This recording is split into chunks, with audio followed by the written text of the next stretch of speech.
Assalamualaikum warahmatullahi wabarakatuh. Bismillahirrahmanirrahim. Alhamdulillahirabbil alamin. Wassalatu wassalamu ala sayyidina Muhammadin wa ala ali Muhammad.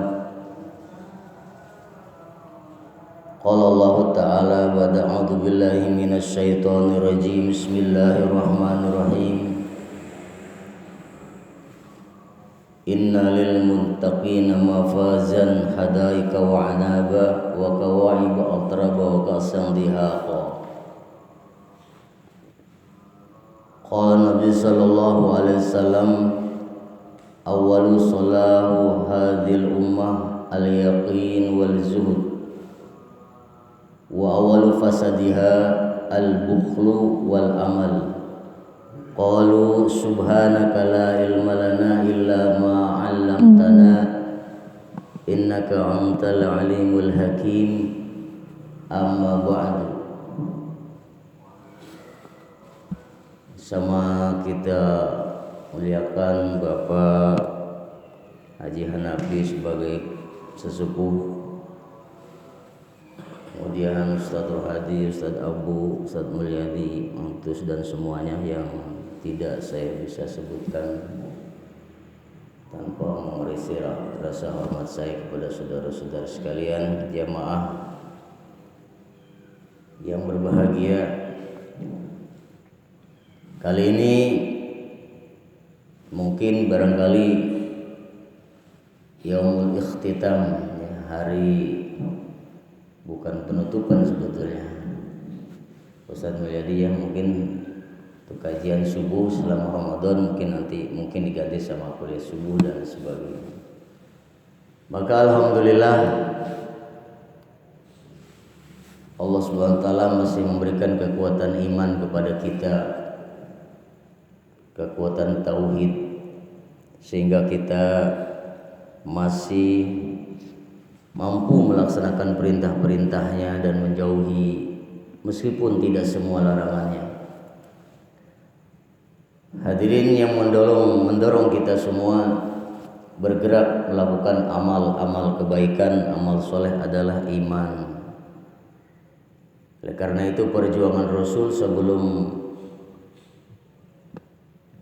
diperintahkan oleh Allah untuk sholat, puasa, zakat, haji dan sebagainya, bagaimana saat itu para sahabat ditekankan, diberikan satu godogan tauhid agar dia hanya meyakini Allah Subhanahu wa taala sebagai zat yang Maha Ghafur, yang Maha Syakur, yang Maha Alim, yang Maha Fattah dan seterusnya.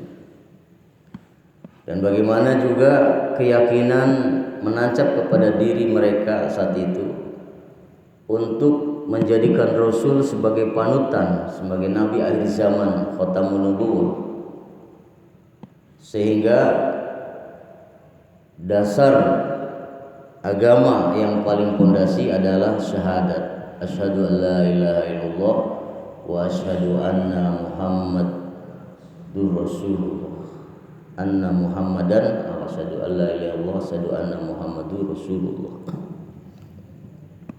Ini tauhid hadir sebagai yang tidak bisa dibantah.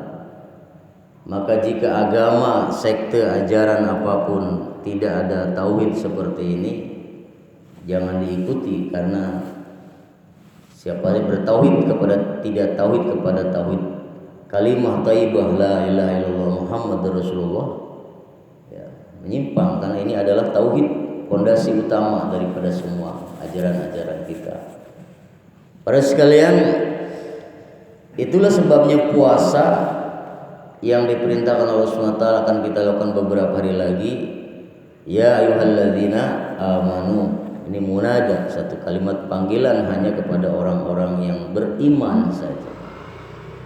Kenapa tidak ya ayuhan nas, manusia? Karena manusia banyak, manusia itu banyak. Hanya pada orang yang beriman, yang ada di dalam dirinya ada iman, ada keyakinan kepada Allah, kepada Rasul baginda Nabi Muhammad SAW. Jadi iman inilah yang telah menggerakkan setiap anggota tubuh kita untuk melaksanakan kebaikan. Nah, iman ini sangat berlaku dalam setiap kondisi, saudara. Pada saat seseorang dia kaya, pada saat seorang punya uang banyak, jabatan tinggi sebagainya, dia bersyukur kepada Allah. Dia berbagi hartanya kepada yang berhak menerimanya. Berarti ini orang ini yang kaya, yang bersyukur pada Allah. Di dalam dirinya ada iman. Pada saat miskin, ya, susah, sulit, paceklik dan sebagainya, dia bersabar atas kondisi itu. Yang menggerakkan dia bersabar adalah iman, saudara. Maka pantas terjadinya berbagai macam insiden, kasus, ya kita lihatlah di medsos bagaimana, nauzubillah min dzalik, ya. Ada orang tua membunuh anaknya, ibu mencekik anaknya, ya, karena tidak ada iman di dalam dirinya. Bahkan nauzubillah summa nauzubillah, ada yang bunuh diri karena terhimpit oleh keadaan, oleh terdesak oleh situasi, dan iman saat itu tidak ada, maka dia melakukan itu atas bisikan-bisikan setan. Nah, setan itu bagaimana berusaha menjauhkan manusia daripada Allah. Setan berusaha bagaimana manusia di dalam hatinya kosong daripada iman. Hadirin yang berbahagia, dia sudah bersumpah, la ughwiyannahum ajma'in, akan aku lelepin, gitu bahasa Teluk Naga. Gua lepin lo semua lo, ya kan? Orang siapapun dia, ya, ajma'in semua. Kiai, ustadz, mubalik, orang miskin, orang kaya, siapapun. Itu adalah sasaran target utama setan. Maka di dalam hadis, la yazni hinna yazni wa huwa mu'min. Tidak akan berzina seseorang yang berzina ketika berzina dia iman. Tidak mungkin orang beriman berzina. Kenapa dia berzina? Saat itu imannya sedang keluar. Nah, inilah hadirin berbahagia, iman adalah landasan pertama bagi orang-orang yang akan melaksanakan ibadah puasa.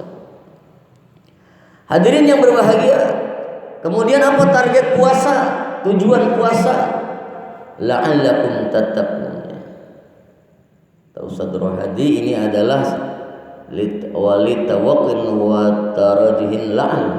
Kalimat la'al ini adalah harapan Allah mewajibkan kepada setiap orang beriman berpuasa agar la'alla, ada harapan agar kalian menjadi orang yang muttaqin. Hadirin, karena takwa, sekali saya ulangi, masya Allah, takwa adalah salah satu dan sangat utama dalam menyelesaikan semua persoalan hidup manusia di dunia ini dan di akhirat nanti. Saya sering merenung kaji. Sebetulnya orang yang harus paling bertakwa adalah para ustadz, kiai-kiai, sebetulnya para ulama yang suka khutbah Jumat gitu. Yang pertama wasiat takwa kan itu, usikum bittaqwallah. Makanya kalau ustadz nggak bertakwa ini gimana? Orang yang harus paling bertakwa adalah para ulama, ya. Maka nanti pada hari kiamat itu ulama itu gak main-main ditanyanya oleh Allah. Hadirin, maka kalau ustadz nggak bertakwa, ya termasuk saya sendiri, gimana nanti? Dan takwa adalah solusi. Orang sulit harus bertakwa pada Allah. Kesusahan takwal ilahi madaru kulli sa'adat. Nah, hadirin, aplikasi takwa yang paling utama setelah iman adalah salat.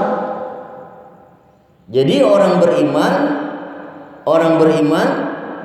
yang pertama kali wujud keimanan yang ditampakkan oleh dia adalah salat. Kalau orang beriman gak sholat gimana? Kayak orang lari gak pakai baju, lari. Nah, hadirin, khairul maudhu, ya. Ini sholat, saudara-saudara. Begitu indahnya Allah Subhanahu wa taala perintahkan iman dulu, tauhid kepada Allah. Kemudian di Mi'raj pulang perintahkan manusia untuk sholat, karena sholat adalah, ya, salah satu ibadah yang akan menyelesaikan masalah-masalah hidup kita juga. Ya. Insya Allah hadirin, kita susah dalam hidup saya, kadang-kadang tidak selamanya enak, tidak selamanya mudah. Nah, sholat adalah jalan keluar, salah satu jalan keluar dari berbagai macam kesulitan yang kita hadapi, saudara. Tapi kadang-kadang kita tidak menjadikan sholat sebagai media untuk mohon pertolongan pada Allah.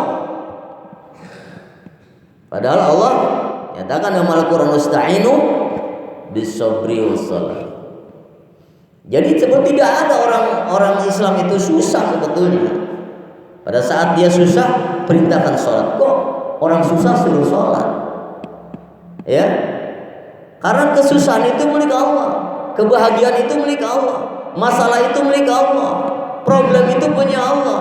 Berarti kita menyelesaikan masalah kepada yang punya masalah, yaitu Allah. Dengan apa? Sholat. Nah, kita ini sholat ini, masya Allah, hadirin, penekanan saja.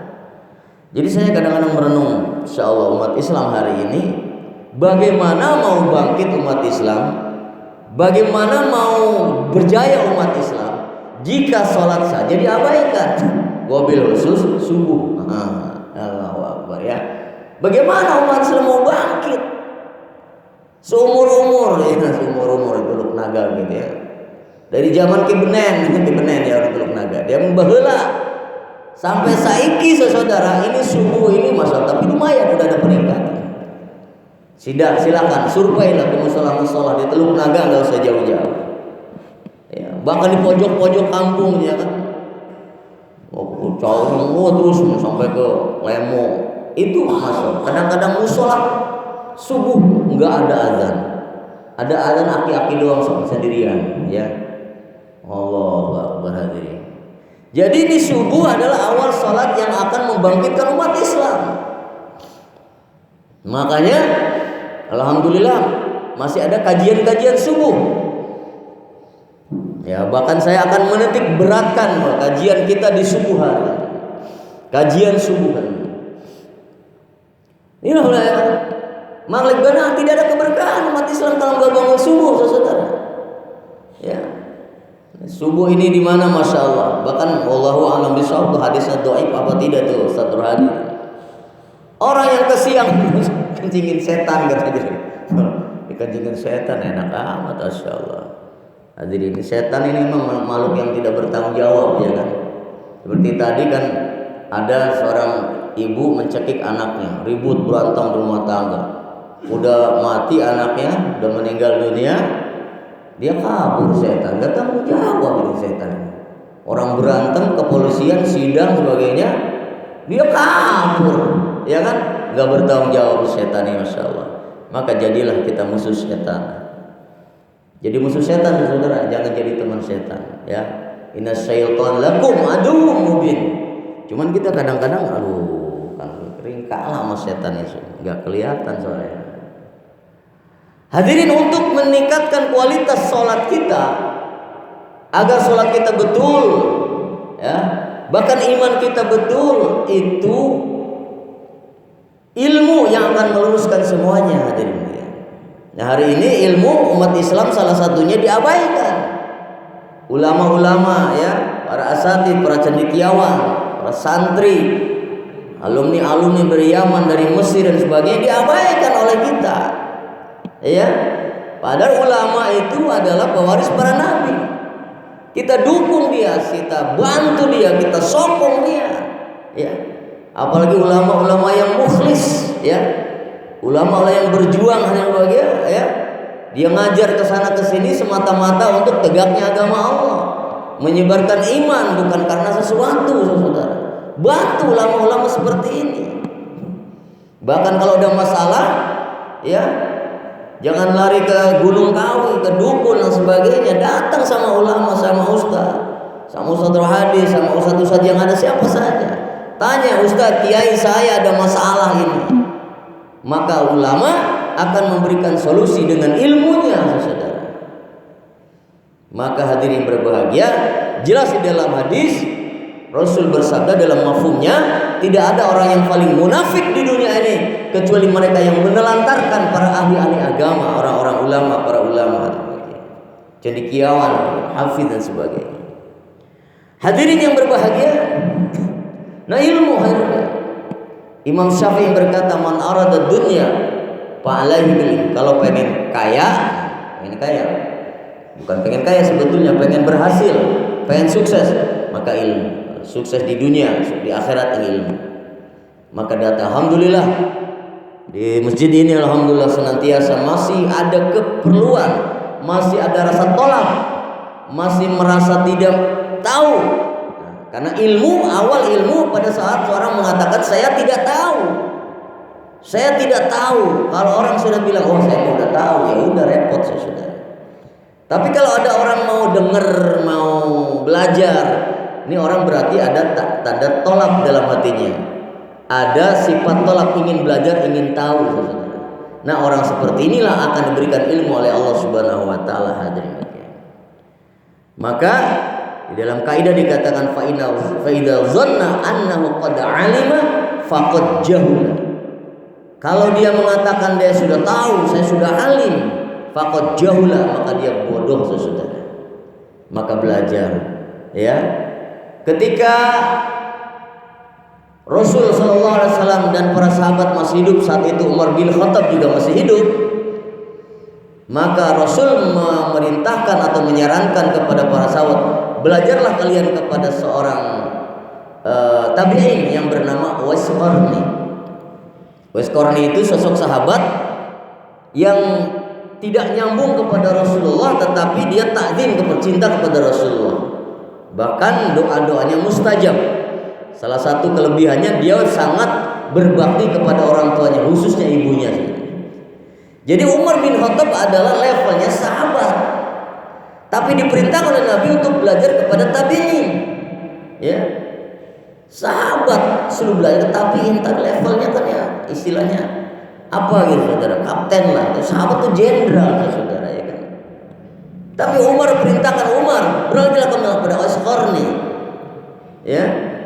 Nah, ini hadirin bahagia, ilmu ini penting, ya. Pada ulama-ulama, ustaz-ustaz alhamdulillah di masjid ini masya Allah luar biasa. Ya, hanya bisa saya hitung di beberapa kajian subuh nih, salah satunya di masjid kita ini. Nah, hadirin berbahagia. Kemudian selanjutnya mengaplikasikan iman, mengaplikasikan salat, mewujudkan ilmu dalam kehidupan sehari-hari. Kita bergaul dengan orang, dengan manusia, dengan binatang, dengan hewan, dengan makhluk yang lain. Maka hadirin, yang dinamakan anak soleh adalah, kan mudah-mudahan jadi anak soleh, ya kan. Nah, saya dapat oleh-oleh dari pesantren, soleh itu takrifnya adalah, definisi soleh adalah al-qaim bihuquqillah wal qaim bihuquqil ibad. Soleh artinya dia qaim, tegak berhubungan dengan Allah, dan dia juga baik hubungan dengan manusia. Ini namanya soleh. Kalau orang hubungan dengan Allah baik, dengan manusia baik, ini soleh. Ada orang sholat mulu gak ketinggalan, tapi sama tetangga kagak akur. Nah, ini belum soleh. Atau orang baik sama setiap manusia, baik, santun, tapi dia nggak sholat, nggak puasa, ini nggak soleh. Ya, soleh itu dua-duanya, double way traffic, ya kan?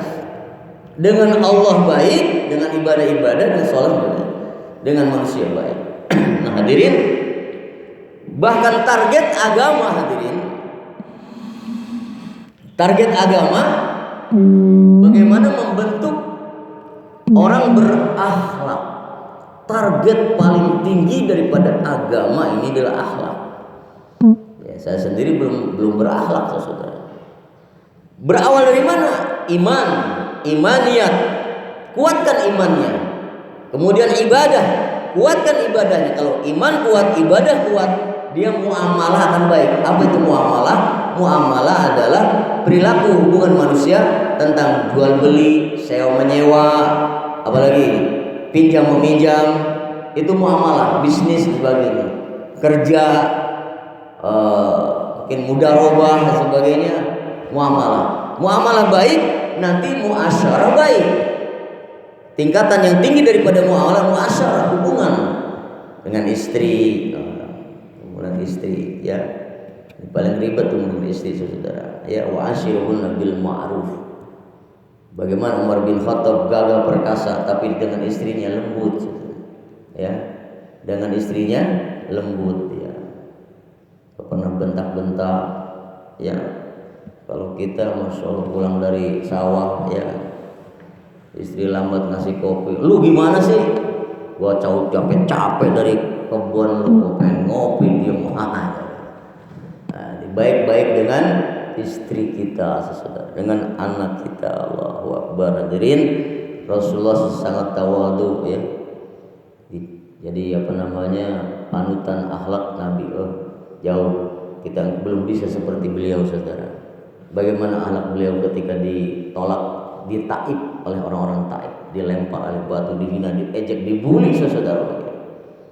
Nabi tidak pernah mendoakan buruk kepadanya. Dalam sejarah, dalam hayatus sahabat dikatakan Nabi pernah berdakwah di satu kawasan, saudara, itu diejek-ejek, saudara, dihina-hina, diusir, bahkan suruh naik onta dipaksa. Setelah Rasul berada di atas onta, ontanya dicambuk sekeras-kerasnya, saudara. Pulang loh, taikin ke onta,